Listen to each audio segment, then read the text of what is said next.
Hello dear students. इस video में हम लोग बिहार बोर्ड की नई पुस्तक है विषय कंप्यूटर विज्ञान जिनका नाम है मैं और मेरा कंप्यूटर, जो कि कक्षा 6, 7, 8 तीनों के लिए समान पुस्तकें हैं। तो अगर आप लोग कक्षा 6 में पढ़ाई कर रहे हैं फिर भी इस वीडियो को देख सकते हैं, कक्षा 7 के स्टूडेंट्स भी इस वीडियो को देख सकते हैं और कक्षा 8 के स्टूडेंट्स यानी विद्यार्थी भी इस वीडियो को देख सकते हैं। तो इस वीडियो में हम लोग पाठ 7 जिनका नाम है डिजिटल नागरिकता और साइबर सुरक्षा, अंग्रेजी में कहे तो digital citizenship and cyber security, तो इसका हम लोग प्रश्न उत्तर को करने वाले हैं इस वीडियो में। इनसे पहले हम बताना चाहेंगे कि अगर आप लोग इसे नहीं पढ़े हैं तो एक बार पढ़ लीजिए, जिससे आप लोगों को प्रश्न उत्तर जब हम करवाएंगे तो उसे समझने में आसानी होगी। तो चलिए इनका हम लोग प्रश्न उत्तर को करते हैं। तो यहाँ पर देखिए पाठ 7 के अभ्यास का प्रश्न 1 में कह रहा है नीचे दिए गए प्रश्नों के विकल्पों में से सही उत्तर का चयन करें। प्रश्नों को समझिए। प्रश्न 1 में कह क्या रहा है? प्रश्न 1 कह रहा है नीचे दिए गए प्रश्नों के नीचे जो ये हमारा प्रश्न दिया है पहला, दूसरा, तीसरा, चौथा और पांचवीं, तो उन सभी प्रश्नों के कह रहा है विकल्पों में से सही उत्तर का चयन करना है। तो देखिए प्रश्न के 4 विकल्प है, सभी प्रश्नों के देखिए तो 4 विकल्प है ए बी सी डी, इसमें 4 विकल्प दिया है। तो इसमें क्या करना है? हमें सही विकल्प का चयन करना है। तो देखिए प्रश्न क्या कह रहा है? कह रहा है साइबर बुलिंग क्या है। तो देखिए साइबर बुलिंग क्या होता है, तो आप लोग को याद रखना है जब कोई व्यक्ति इंटरनेट का उपयोग करके किसी को परेशान करता है, धमकाता है या शर्मिंदा करता है तो उसे हम लोग साइबर बुलिंग कहते हैं। तो देखिए इसमें बी नंबर में दिया हुआ है, बी नंबर इसका ऑप्शन जो है बी, ये सही हो जाएंगे। देखिए इसमें क्या कह रहा है? इंटरनेट का उपयोग करके किसी को परेशान, धमकाना या शर्मिंदा करना, ये हमारा क्या कहलाता है? साइबर बुलिंग कहलाता है। तो बी नंबर में दिया हुआ है तो बी में हम क्या करेंगे? इस तरह से टिक लगाएंगे। इसको चलिए हम दिखा भी देते हैं आप लोगों को बुक। तो यहाँ पर देखिए साइबर बुलिंग क्या होता है? जब कोई व्यक्ति टेक्नोलॉजी या इंटरनेट का उपयोग करके किसी को परेशान करता है, धमकाता है या शर्मिंदा करता है तो उसे हम क्या कहते हैं? साइबर बुलिंग कहते हैं। तो बी नंबर उसका ऑप्शन सही हो जाएगा। इसी तरह से अब देख लेते हैं हम प्रश्न संख्या 1 का दूसरा नंबर। अब देखिए इसी तरह से प्रश्न संख्या 1 का दूसरा नंबर प्रश्न क्या कह रहा है? प्रश्न कह रहा है हैकिंग क्या है। तो देखिए हैकिंग क्या होता है? जब कोई हैकर असामान्य या अवैध तरीकों का उपयोग करके किसी डिजिटल डिवाइस, कंप्यूटर सिस्टम या नेटवर्क में बिना अनुमति के प्रवेश करता है तो उसे हम लोग हैकिंग या फिर कह सकते हैं साइबर हैकिंग कहते हैं। तो इसमें देखिए बी ऑप्शन इसका सही हो जाएंगे। देखिए बी में दिया हुआ है बिना अनुमति के डिजिटल डिवाइस या नेटवर्क में प्रवेश करना, ये हमारा क्या कहलाता है? हैकिंग कहलाता है। चलिए इसका उत्तर दिखाते हैं आप लोगों को। तो यहाँ पर देखिए हैकिंग में जब कोई हैकर असामान्य या अवैध तरीकों का उपयोग करके किसी डिजिटल डिवाइस, कंप्यूटर सिस्टम या नेटवर्क में बिना अनुमति के प्रवेश करता है तो उसे हम लोग क्या कहते हैं? हैकिंग या साइबर हैकिंग कहते हैं। तो इस तरह से आप लोग देख लिए इसका उत्तर। अब हम देख लेते हैं इसी तरह से प्रश्न संख्या 1 का तीसरा नंबर प्रश्न। अब देखिए इसी तरह से प्रश्न संख्या 1 का तीसरा नंबर प्रश्न क्या कह रहा है? कंप्यूटर वायरस क्या होता है? तो देखिए कंप्यूटर वायरस क्या होता है? एक प्रकार का प्रोग्राम जो कंप्यूटर या मोबाइल डिवाइस को नुकसान पहुंचा सकता है वो हमारा कंप्यूटर वायरस होता है। क्या होता है? Computer virus. इसका ए नंबर ऑप्शन सही हो जाएंगे। चलिए इसका हम लोग उत्तर देखते हैं। यहाँ पर देखिए कंप्यूटर वायरस क्या होता है? ये एक कंप्यूटर से दूसरे कंप्यूटर में फैल सकते हैं और डेटा और सॉफ्टवेयर को क्या कर सकते हैं? नुकसान पहुंचा सकते थे। वही कह रहा था प्रश्न संख्या 1 का तीसरा नंबर में जो विकल्प दिया था ए नंबर में। तो इस तरह से आप लोग प्रश्न संख्या 1 का तीसरा नंबर समझ गए। अब हम देख लेते हैं इसी तरह से प्रश्न संख्या 1 का 4 नंबर प्रश्न को। अब देखिए इसी तरह से प्रश्न संख्या 1 का 4 नंबर क्या कह रहा है? प्रश्न कह रहा है एक अच्छे डिजिटल नागरिक का कर्तव्य क्या है? तो देखिए एक अच्छे डिजिटल नागरिक का कर्तव्य है कि वे ऑनलाइन प्लेटफॉर्म पर सकारात्मक और जिम्मेदार व्यवहार करें। तो देखिए इसका बी ऑप्शन सही हो जाएंगे। क्या होगा? ऑनलाइन प्लेटफॉर्म पर सकारात्मक और जिम्मेदार व्यवहार करना, ये हमारा एक अच्छे डिजिटल नागरिक का कर्तव्य होता है। अब इसी तरह से यहाँ पे देखिए 5 नंबर में क्या कह रहा है? कह रहा है साइबर सुरक्षा का मुख्य उद्देश्य क्या है? तो देखिए आप लोग को याद रखना है साइबर सुरक्षा का मुख्य उद्देश्य होता है व्यक्तिगत जानकारी और डेटा की सुरक्षा करना। तो देखिए इसमें सी ऑप्शन सही हो जाएंगे। यहाँ पे सी ऑप्शन सही हो जाएंगे, व्यक्तिगत जानकारी और डेटा की सुरक्षा करना, ये हमारा साइबर सुरक्षा का मुख्य उद्देश्य होता है, यानी कि मेन उद्देश्य होता है। इस तरह से आप लोग प्रश्न संख्या 1 को समझ गए। अब हम देख लेते हैं इसी तरह से प्रश्न संख्या 2 को। अब देखिए इसी तरह से प्रश्न संख्या 2 में क्या कह रहा है? प्रश्न 2 कह रहा है रिक्त स्थानों को भरे। प्रश्नों को समझिए। प्रश्न 2 में क्या कह रहा है? प्रश्न 2 कह रहा है रिक्त स्थान। रिक्त स्थान का मतलब होता है खाली जगह। तो खाली जगह को हमें क्या करना है? भरना है। ये जो खाली जगह है इसमें हमें भरना है, इन सभी खाली जगह को। और भरना क्या है? तो देखिए ये जो शब्द दिया है इसी में से छांट करके क्या करना है? इसमें भरना है। तो देखिए प्रश्न क्या कह रहा है? कह रहा है डैश वे लोग होते हैं जो इंटरनेट का इस्तेमाल बच्चों और किशोरों को नुकसान पहुंचाते हैं। तो देखिए ये प्रश्न संख्या 1 का पहला नंबर में आप लोग देख चुके हैं, वो हमारा होता है साइबर बुलिंग। साइबर बुलिंग वे लोग होते हैं जो इंटरनेट का इस्तेमाल बच्चों और किशोरों को नुकसान पहुंचाते हैं। यहाँ पर हम क्या भरेंगे? इसमें देखिए यहाँ पे दिया है साइबर बुलिंग, तो इसे हम भर देंगे इसमें। यहाँ पे लिख देंगे साइबर बुलिंग। इस तरह से भर लेना साइबर बुलिंग। अब इसी तरह से यहाँ पे देखिए दूसरा ऑप्शन क्या कह रहा है? तो देखिए दूसरा में कह रहा है डाइस एक हानिकारक प्रोग्राम है जो आपके कंप्यूटर की फाइलों को नुकसान पहुंचा सकता है। तो ये हमारा कौन सा होता है, तो ये हमारा मालवेयर होता है। देखिए मालवेयर जो है हमारा, देखिए ये कंप्यूटर और फाइल को नुकसान पहुंचाने का कार्य करता है ये मालवेयर। तो हम क्या करेंगे, इसमें मालवेयर भरेंगे। मालवेयर, मालवेयर जो है एक हानिकारक प्रोग्राम है जो कंप्यूटर और फाइलों को नुकसान पहुंचाने का काम करता है। तो यहाँ पर देखिए दूसरा नंबर भर देंगे मालवेयर। अब इसी तरह से यहाँ पर देखिए तीसरा हमें क्या कह रहा है, कह रहा है डाइस का अर्थ है इंटरनेट और डिजिटल प्लेटफॉर्म्स पर जिम्मेदार और शिष्ट आचरण करना। तो वो हमारा होता है डिजिटल नागरिकता का। डिजिटल नागरिकता का अर्थ होता है इंटरनेट और डिजिटल प्लेटफॉर्म पर जिम्मेदार और शिष्ट आचरण करना। तो इसमें हम क्या भरेंगे, डिजिटल नागरिकता। इसमें भर देना है डिजिटल नागरिकता, इस तरह से भर देना है। अब इसी तरह से यहाँ पे देखिए 4 नंबर में क्या कह रहा है, कह रहा है डाइस वह आभासी स्थान है जहाँ इंटरनेट से जुड़ी हर गतिविधि की जा सकती है। तो वो हमारा होता है साइबर स्पेस। वो क्या होता है, साइबर स्पेस। साइबर स्पेस वो आभासी, आभासी यानी कि काल्पनिक स्थान जो हमें दिखता नहीं है, वो हमारा होता है आभासी स्थान। तो यहाँ पर हम कहेंगे साइबर स्पेस, साइबर स्पेस। इस तरह से आप लोगों को भर देना है। अब इसी तरह से यहाँ पे देखिए 5 नंबर में क्या कह रहा है, डाइस ऑनलाइन धोखाधड़ी और डेटा की चोरी से सुरक्षा प्रदान करता है। तो वो हमारा होता है साइबर सुरक्षा। साइबर सुरक्षा जो है ऑनलाइन धोखाधड़ी और डेटा चोरी से सुरक्षा प्रदान करता है। तो ये हमारा क्या होता है, साइबर सुरक्षा, साइबर सुरक्षा। इस तरह से आप लोगों को भर देना है।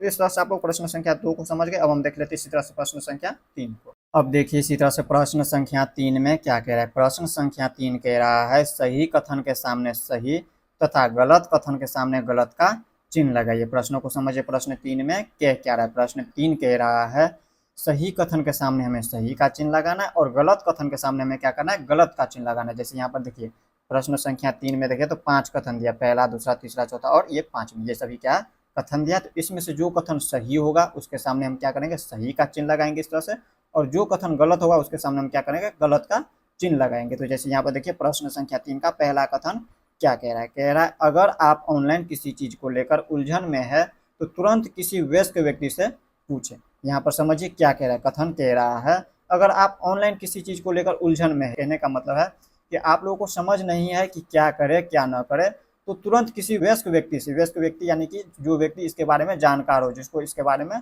जानकारी हो, उससे पूछे। ये बिल्कुल कथन सही है। अगर आप लोगों को ऑनलाइन किसी चीज को लेकर जो है उलझन में है, अगर कुछ भी नहीं समझ है तो आप क्या करेंगे, किसी वयस्क व्यक्ति से पूछेंगे। यहाँ पर वही कह रहा है कथन, ये कथन क्या हो जाएंगे, सही हो जाएंगे। इसमें हम सही का चिन्ह लगाएंगे। अब इसी तरह से यहाँ पर देखिए दूसरा कथन क्या कह रहा है, कह रहा है साइबर सुरक्षा का उद्देश्य इंटरनेट पर जानकारी को असुरक्षित बनाना है। तो देखिए ये जो कथन है ये हमारा गलत है। देखिए साइबर सुरक्षा का उद्देश्य यानी कि इसका मतलब होता है इंटरनेट पर जानकारी को सुरक्षित करना, लेकिन यहाँ पर क्या दिया हुआ है, असुरक्षित करना। तो ये हमारा कथन क्या हो जाएंगे, गलत हो जाएंगे। अब इसी तरह से यहाँ पर देखिए तीसरा कथन क्या कह रहा है, कह रहा है मोबाइल फोन हमेशा अपनी नज़र में रखें। बिल्कुल सही है। देखिए मोबाइल फोन को हमेशा क्या करना चाहिए, अपनी नज़र में रखना चाहिए। क्यों रखना चाहिए, तो चलिए इसको हम दिखाते हैं आप लोगों को।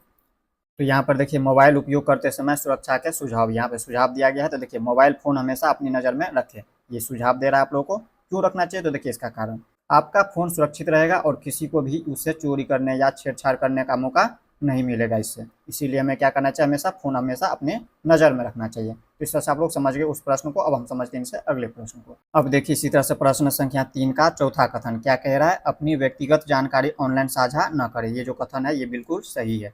देखिए अपनी व्यक्तिगत जानकारी जो है ऑनलाइन कभी भी साझा नहीं करना चाहिए। व्यक्तिगत जानकारी में कौन सी चीज़ें होती है, तो जैसे देखिए आपका नाम हो गया, डेट ऑफ बर्थ हो गया, बैंक खाता हो गया, ये सभी कभी भी जो है ऑनलाइन जानकारी साझा नहीं करना चाहिए।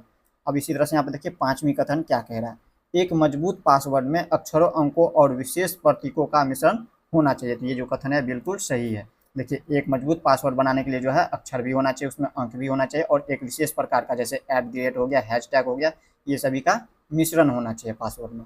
अब इसी तरह से यहाँ पे देख लेते हैं प्रश्न संख्या 4 को। अब देखिए इसी तरह से प्रश्न संख्या 4 में दिया है लघु उत्तरीय प्रश्न। लघु उत्तरीय प्रश्न में पहला प्रश्न दिया है हैकर किसे कहते हैं। तो देखिए इसका उत्तर हम कैसे लिखेंगे, देखिए हैकर किसे कहते हैं, इसका उत्तर आप लोग को यहाँ पे इस तरीका से लिखना है। देखिए इसका उत्तर लिखना है, जब कोई व्यक्ति अपने तकनीकी कौशल का उपयोग करके कंप्यूटर सिस्टम, नेटवर्क या डेटा तक अनाधिकृत पहुँच, अनाधिकृत पहुँच यानी कि बिना अनुमति के पहुँच, या फिर कह सकते हैं गलत तरीके से पहुँच प्राप्त करना, गलत तरीके से पहुँच प्राप्त करता है तो उसे हम लोग क्या कहते हैं, हैकर कहते हैं। तो इस तरह से आप लोगों को इसका उत्तर लिख देना है। अब इसी तरह से यहाँ पर देखिए दूसरा प्रश्न क्या कह रहा है, कह रहा है डिजिटल पहुँच का क्या अर्थ है। डिजिटल पहुँच का क्या अर्थ होता है, देखिए इसका उत्तर आप लोग किस तरह से लिखना है, इसका उत्तर आप लोगों को लिखना है डिजिटल पहुंच का अर्थ है समाज के सभी वर्गों के लिए इंटरनेट, डिजिटल तकनीक और ऑनलाइन सेवाओं तक आसान और समान पहुंच होना, ताकि वे इस डिजिटल दुनिया के लाभों का उपयोग कर सके।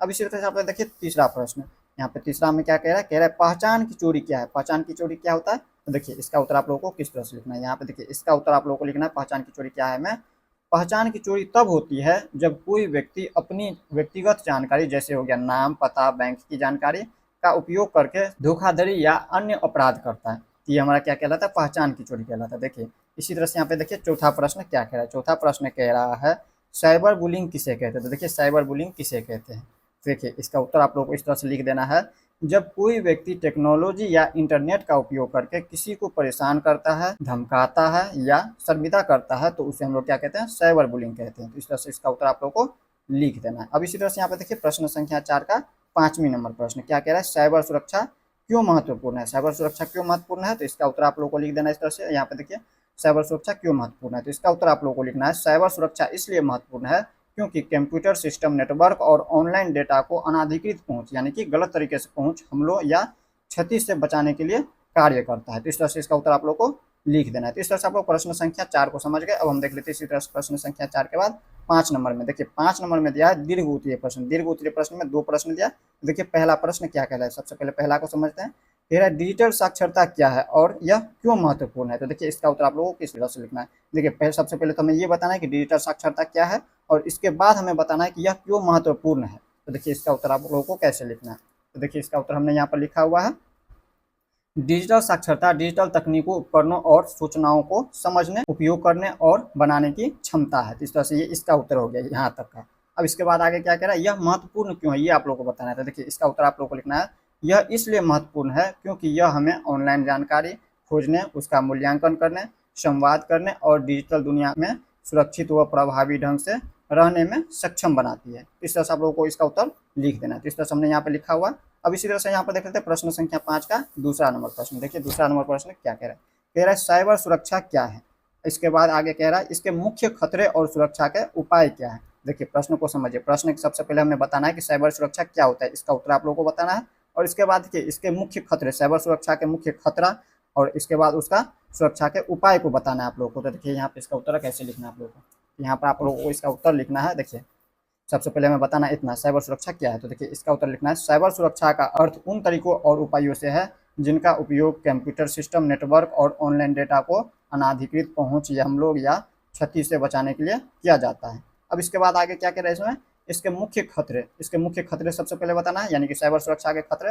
यहाँ पर देखिए इसका मुख्य खतरे हमने लिखा है, इसके मुख्य खतरे मालवेयर हो गया, फिशिंग हो गया, रैनसमवेयर हो गया, इसके बाद सोशल इंजीनियरिंग हो गया। तो इस तरह से इसका ये खतरा हो गया, इस तरह से खतरे लिख देना। और इसके बाद क्या कह रहा है, सुरक्षा के उपाय, यानी कि साइबर सुरक्षा के क्या उपाय है ये आप लोग को बताना है। तो देखिए साइबर सुरक्षा के उपाय में लिखना है एंटीवायरस सॉफ्टवेयर उपयोग करके, इसी तरह से यहाँ पे द्वितीय प्रमाणीकरण यानी कि 2 स्टेप वेरिफिकेशन हो गया।